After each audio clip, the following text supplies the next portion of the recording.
말씀에서 샘솟는 기도라는 제목으로 말씀 전할 때에 많은 은혜 받으시기 바랍니다.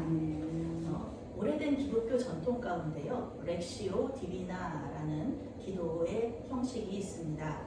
말씀에서 샘솟는 기도라는 별명을 가지고 있듯이 말씀 묵상을 깊이 하고 또 그 말씀에서 나오는, 그 묵상에서 나오는 기도를 하나님께 드리는 이 기도가 바로 이 렉시오 디비나입니다.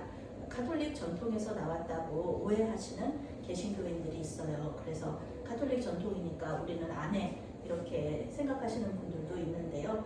사실 이 성경 말씀을 묵상하고 그 묵상한 말씀 속에서 기도 제목을 뽑아내는 것은요, 중세 시대에 시작된 것이 아니라 아주 오래된 그 기도 형식으로서 구약 시대부터 시작된 것입니다. 보통 성경이 처음으로 기록된 시점이 이제 모세가 모세오경을 기록한 그때라고 해요. 창세기, 출애굽기, 레위기, 민수기, 신명기 이 모세오경을 모세가 출애굽하고 나서 이제 광야에서 기록했다고 합니다.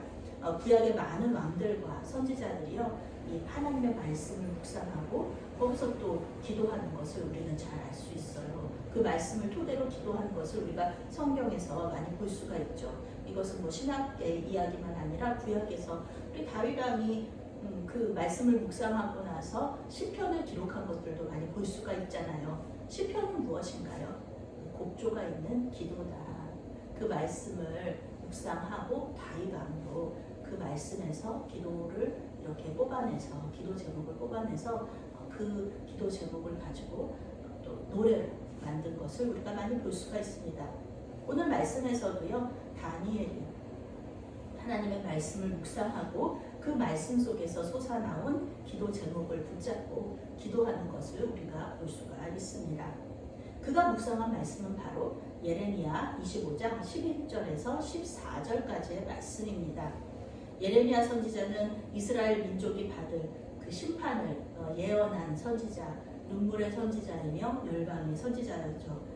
이스라엘 민족이 범죄함으로써 70년 동안 바벨론을 섬길 것이다. 바벨론 왕을 섬길 것이다. 그리고 예루살렘은 황폐할 것이다 라고 예언을 했습니다.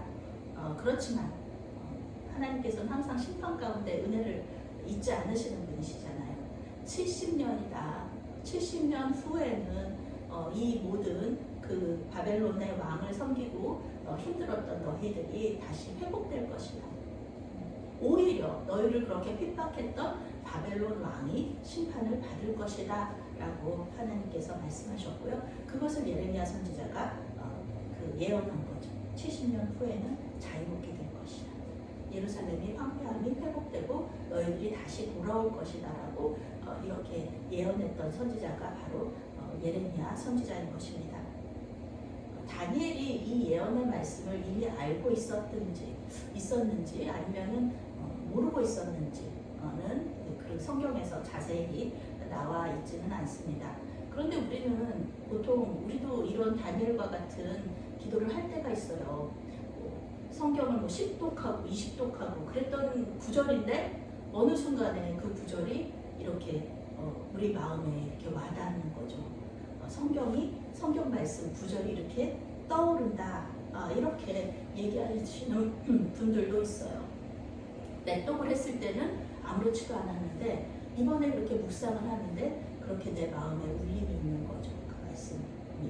그리고서는 기도하게 되는 것입니다. 다니엘도 마찬가지예요. 다니엘은 시간을 정해놓고 나라와 민족을 위하여서 기도했던 사람이었습니다. 그런데 당연히 오늘 말씀을 묵상한 후에는 이 나라와 민족을 위해서 더 기도해야 되는 것이죠.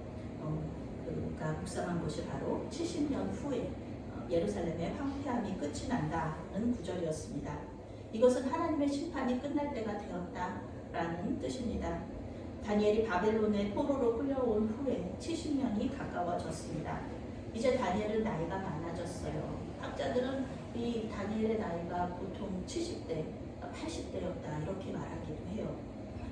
다시 예루살렘으로 돌아갈 수 있을지 없을지 기약할 수가 없습니다. 그러나 그는 나라와 민족을 위해서 기도하는 것을 오늘 볼 수 있어요.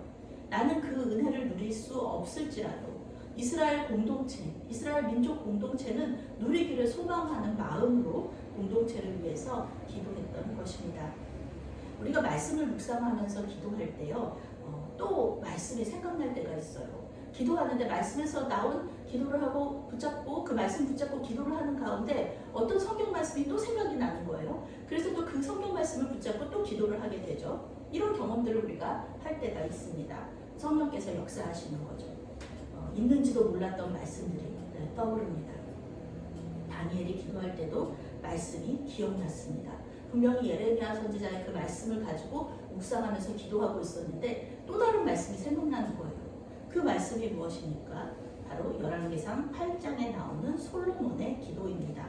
솔로몬 왕이 이스라엘 백성들 앞에서 하나님께 손을 들고 기도했던, 제단 앞에서 손을 들고 기도했던 그 내용이요. 뭐냐면 우리 민족이 하나님께 범죄하여서 다른 민족의 땅으로 이렇게 포로로 끌려갔을 때, 그때 우리 민족이 하나님의 성전을 바라보면서 회개의 기도를 드리면 하나님 우리를 불쌍히 여겨주십시오. 우리를 용서해 주십시오. 그리고 우리를 끌고 간 그 민족에게서 우리가 불쌍히 여김을 받게 해주십시오. 라는 기도를 솔로몬 왕이 했어요. 그 기도를 이 다니엘이 지금 하고 있는 겁니다. 하나님 용서해 주세요. 우리 민족의 죄를 용서해 주세요. 심판 가운데 은혜를 베푸시는 주님께서 이제 우리를 회복시켜 주십시오. 라고 이렇게 기도를 하는 것입니다. 자기 민족의 죄를 회개했을 때 이 기도가 응답을 받았습니다. 70년이 지난 후에 이스라엘 민족은 바벨론을 멸망시킨 바사 제국의 고레스 왕을 통해서 고향으로 돌아가게 됩니다. 에스라 선지자는 이 고레스 왕의 마음을 움직이신 이가 바로 하나님이시다, 이렇게 고백하고 있습니다. 우리가 성경을 깊이 있게 묵상해야 하는 이유 중에 하나가 바로 이거예요. 말씀 속에 하나님의 뜻을 알려주는 기도 제목이 있다. 이 기도 제목은 나 자신만이 아니라 우리 민족을 향한 하나님의 뜻을 분별할 수 있는 그런 기도 제목입니다. 마르지 않는 샘물이 퐁퐁퐁 솟아나듯이 말씀 속에는 성령께서 주시는 기도 제목들이 있어요. 말씀을 묵상할 때 그런 기도 제목들이 퐁퐁퐁 솟아나는 겁니다. 하나님의 뜻을 알고 계시는 분, 하나님의 깊은 속까지 알고 계시는 분이 누구시냐면 바로 성령 하나님이십니다. 성령 하나님께서 또한 말씀의 영이기도 하세요. 당연히 우리가 말씀을 묵상할 때 우리 예수님의 말씀이 어떤 뜻인지도 알 수 있고요. 하나님께서 앞으로 우리에게 바라고 원하시는 것이 무엇인지도 하나님께서 성령 하나님을 통해서 우리에게 알려주시는데, 그 방법 중에 하나가 바로 말씀 묵상이라는 것입니다. 말씀을 깊이 묵상하심으로 하나님의 뜻을 분별하고 그 뜻에 따라서 기도하면서 또 응답받으시는 저와 여러분이 되시기를 바라겠습니다. 아멘. 사랑의 하나님, 말씀 속에서 우리가 기도할 제목들을 찾도록 도와주시옵소서. 말씀의 영이신 성령께서 우리의 묵상과 기도 가운데 함께하여 주셔서 하나님의 역사에 기도로 동참하게 하여 주시옵소서. 기도할 때 말씀이 생각나게 하시고 또 그 말씀대로 기도하는 선순환이 계속되게 하셔서 주님과 더욱 친밀한 관계 속으로 들어갈 수 있도록 도와주시옵소서. 예수님의 이름으로 기도합니다. 아멘.